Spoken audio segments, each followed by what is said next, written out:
Good evening, it's Sunday 8th of November. I'm going to give you an introduction to the Psalms in case you're not too familiar with them. The Psalter is Israel's hymn book. It includes prayers for every occasion in the nation's life, for the solemn temple liturgy as well as private meditative prayers. Prayers after victory and defeat, in joy and in sorrow, prayers of thankful praise and prayers of sad entreaty. Many are royal prayers at an enthronement or royal wedding and show the messianic hope centered on David's line. Others celebrate the kingship of Yahweh, although the historical data given in the italicized titles are later and unreliable. Historical allusions in the Psalms themselves and the language show a vast range of dates, spreading from David's time right down to the Maccabean era.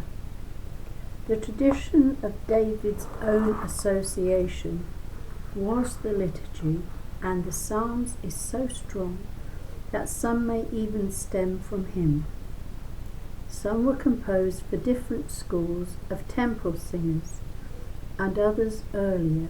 Partial collections existed which explain some of the duplication and overlap, and there are some so alike when you read them and, or as in my case, type them up, you see how close they are to one another. It had to be done by the same hand or a different version at the same time. This is the poetry of a vivid and passionate people.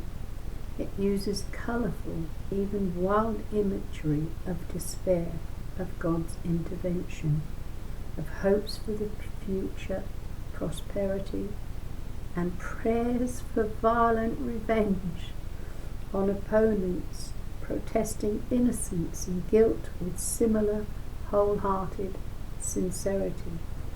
In this edition that I'm reading from, the Hebrew numbering of the Psalms is used from Psalm 10 to Psalm 147. This is ahead of the Greek and Vulgate numbering, which is given in the margin. I won't be reading those. So, I'm going to read from the beginning of Psalms. That makes sense, doesn't it? And then I won't get lost as to what I've done and not done.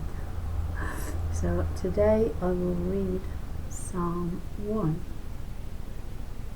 How blessed is anyone who rejects the advice of the wicked and does not take a stand in the path that sinners tread, nor a seat in company with cynics, but who delights in the law of Yahweh, and murmurs his law day and night.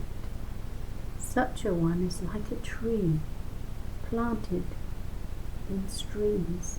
It bears fruit in season, and its leaves never wither, and every project succeeds. How different the wicked, how different, just like chaff blown around by the wind.